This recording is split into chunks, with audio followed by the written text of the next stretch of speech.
መልእክተ ብፁዓን ወቅዱስ ፓትርያርክ በስመ አብ ወወልድ ወመንፈስ ቅዱስ አሐዱ አምላክ አሜን።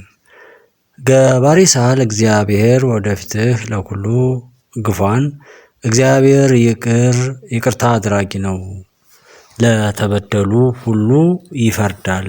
መዝሙር 52 ቁጥር 6። ከሁሉ በማስቀደም በሀገር ውስጥና በመላው ዓለም የምትኖሩ ኦርቶዶክሳውያን የመንፈስ ቅዱስ ልጆቻችን ሐምሌ 19 ቀን 2018 ዓ.ም በከፍተኛ መንፈሳዊ ስነ ስርዓት ለሚከበረው ሊቀ መላእክት ቅዱስ ገብርኤል ከእግዚአብሔር ዘንድ ተልኮ በእምነታቸው የጸኑትን ቅዱስ ቂርቆስንና ቅድስት ኢየሉጣን በመከራቸው መካከል እየተራዳ የእሳቱን ነበልባል እንደ ክረምት ውሃ ላቀዘቀዘበት በእግዚአብሔር ቃል ኪዳን የታመኑትንም እስከ ሰማዕትነት ፍጻሜ ድረስ የሚያጸና መሆኑን ለምንዘክርበት ታላቅ በዓል እንኳን አደረሳችሁ ለማለት እንወዳለን።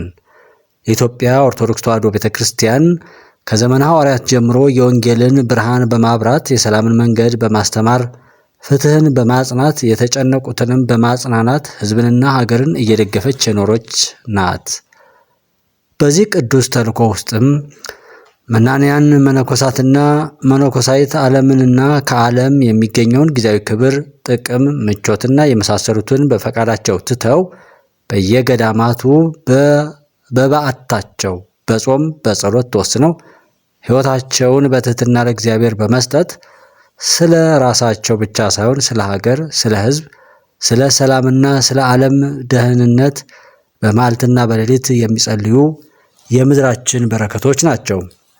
መስቀልን በተሸከሙ ጸሎትን መከታ ባደረጉ ለፍጥረት ሁሉ ምሕረትን በሚለምኑ ራሳቸውን ለመከላከልም ምንም አይነት ቁሳዊ ዝግጅት በሌላቸው በእነዚህ መናንያን ላይ እጅን ማንሳት በእግዚአብሔር ዘንድ የተከለከለ በታሪክ ፊትም የሚያሳፍር ድርጊት ነው። የተወደዳችሁ የመንፈስ ቅዱስ ልጆቻችን በደቡብ ወሎ ሀገረ ስብከት በቦረና ወረዳ በጊዮን አባይ ገዳመ አስቄጥስ ቅድስት አርሴማ አቡነ አረጋዊና ቅዱስ ቂርቆስ የአባቶችን የእናቶችን አንድነት ገዳም ሐምሌ 15 ቀን 2018 ዓ.ም በተፈጸመው ጥቃት የመናንያን መነኮሳይት ሕይወት በግፍ መጥፋቱን፣ በርካቶች መቁሰላቸውን፣ በገዳሙና በነዋየ ቅዱሳቱ ውድመት መድረሱን ከሀገረ ስብከቱ መግለጫ በከፍተኛ ሐዘን የሰማን ሲሆን በተመሳሳይም በዚሁ ዕለት በሀዲያና ስልጤ ሀገረ ስብከት የአምልኮ ስፍራ በኃይል መፍረሱና በምዕመናን ላይ ጥቃት መድረሱ የሚያሳዝንና በፍጹም ተቀባይነት የሌለው የተወገዘ ተግባር ነው። በመሆኑም የጸሎት፣ የትምህርት፣ የሰላምና የመንፈሳዊ እሴት ማዕከል የሆኑትን ገዳማት መጠበቅ የአንድ ሃይማኖት ጉዳይ ብቻ ሳይሆን የሰው ልጅ ክብር፣ የሕግ የበላይነትና የሀገር ሰላምን የማስጠበቅ ኃላፊነት ያላቸው በየደረጃው የሚገኙ ባለስልጣናትና የሕግ አስከባሪ አካላት ጭምር እንደመሆኑ አሰቃቂ ጥቃት የፈጸሙት ተጠያቂዎች ለፍትህ እንዲቀርቡ፣ ሌሎች ገዳማትና አድባራት ደህንነታቸው እንዲጠበቅልን፣ ለተጎዱትም ተገቢው ድጋፍ እንዲደረግልን ዛሬም አበክረን እንጠይቃለን። በመጨረሻም ህዝበ ክርስቲያንና መላው ኢትዮጵያውያን የጥቃት ሰለባ ከሆኑት ወገኖች ጋር በመንፈሳዊም ሆነ በሰብአዊ ድጋፍ አብራችሁ እንድትቆሙ ከአደራም ጭምር እያሳሰብን በጽድቅ የሚፈርደው እግዚአብሔር አምላካችን ለተበደሉት ፍትህን፣ ለቆሰሉት ፈውስን፣ በግፍ ህይወታቸውን ለተነጠቁት እረፍተ ነፍስን፣ ለቤተ ክርስቲያናችንና ለሀገራችን ፍጹም ሰላምን ይስጥልን እያልን አባታዊ መልእክታችንን በእግዚአብሔር ስም እናስተላልፋለን። እግዚአብሔር አምላክ ኢትዮጵያና ህዝቦቿን ይባርክ። ወስብሐት ለእግዚአብሔር አሜን። አባ ማትያስ ቀዳማዊ ፓትርያርክ ርዕሰ ሊቃነ ጳጳሳት ዘኢትዮጵያ ሊቀ ጳጳስ ዘአክሱም ወዕጨጌ ዘመንበረ ተክለ ሃይማኖት ሐምሌ 18 ቀን 2018 ዓ.ም አዲስ አበባ ኢትዮጵያ።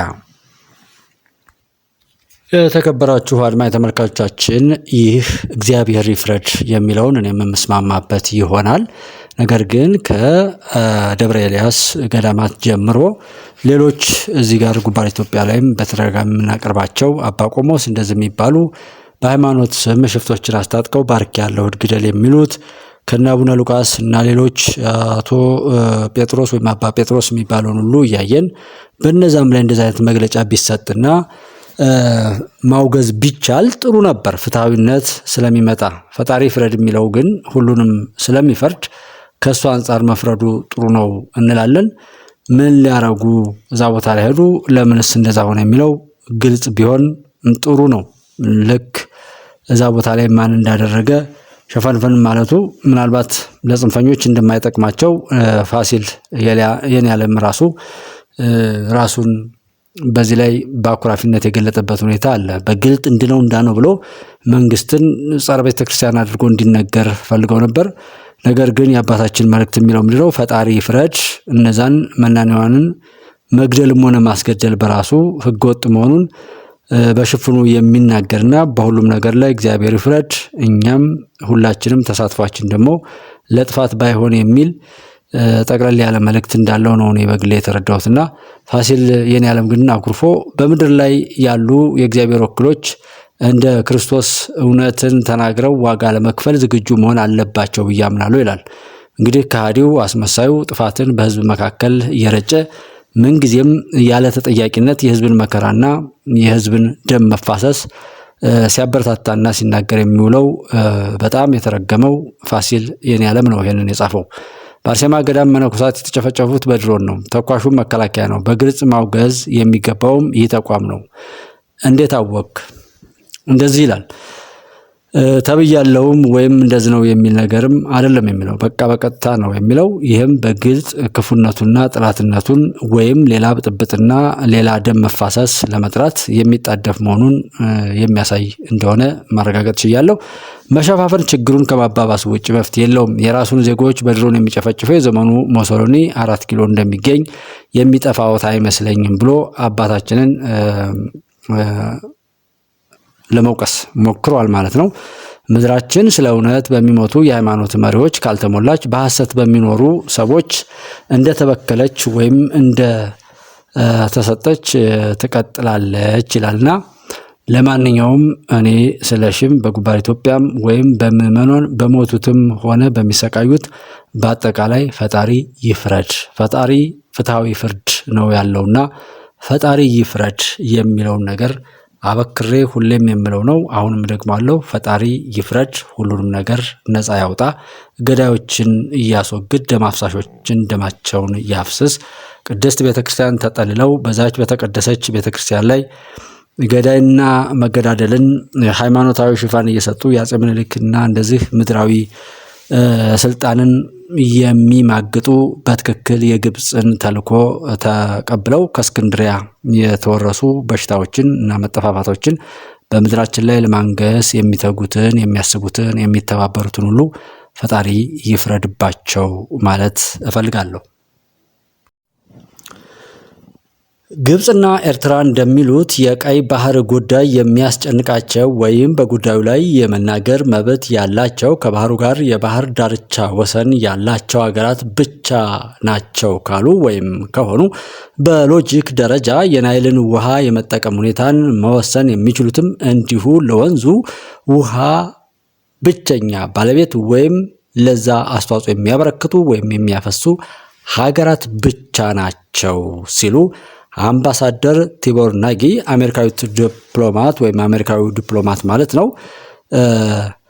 እና በኢትዮጵያም የቀድሞ የአሜሪካ አምባሳደር በኤክስ ገጻቸው ላይ ዛሬ ጽፈዋል ማለት ነው። ይህም ለኤርትራና ለግብፅ የጥፋት ትብብር በተለይም ኢትዮጵያን አጥሮ እንደዚሁም የውስጥ ጣልቃ ገብቶ ማበጣበጥንም ጨምሮ ለሚሰራው አሻጥር ግልጽና ቁርጥ ያለ መልስ ያስቀመጡበት ሁኔታ ነው ያለው። እነሱ በኢትዮጵያ ጉዳይ ላይ ጣልቃ ገብተው የሚፈተፍቱበትን ነገር እና በድሮ በቅኝ ግዛት ዘመን የተፈጸመውን ስምምነት መሰረት ያደረገ ድርሻ ይሁንልኝ እያሉ የሚያወሩትን በተለይ ደግሞ የሻዕቢያ መንግስት ወይም የሻዕቢያ ቡድን ደግሞ ተላላኪ ሆኖ ያንን ጥፋት በኢትዮጵያ ምድር ላይ ለማቆየት የሚሰራ መሆኑን በግልጽ የኮነኑበትን ነገር ነው እዚህ ጋር ቲቦር ናጊ ያስቀመጡት። ስለዚህ ዋናው ነገር ይሄ ነው።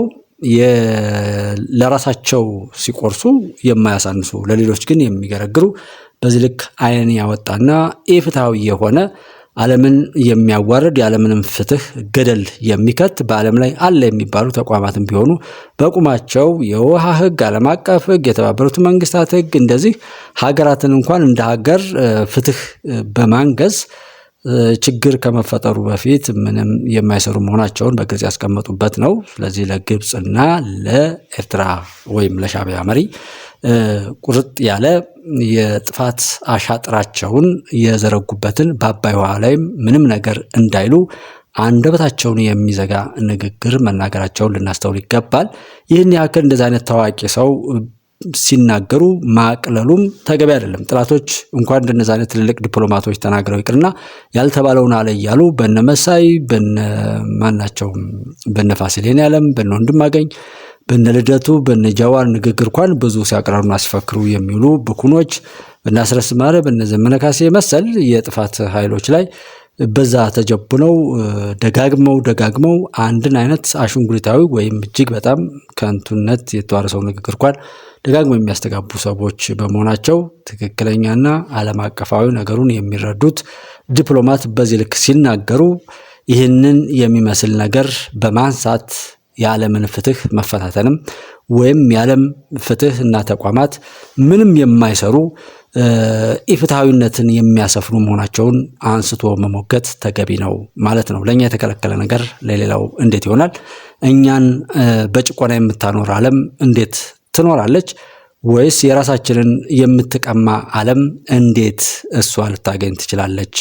የሚል መሞገቻዎችን አንስተን ወደ መፍትሄው ለመሄድ ሁሉም ዜጋ ነገሩን ተረድቶ መስራት ይገባል ማለት እንፈልጋለን።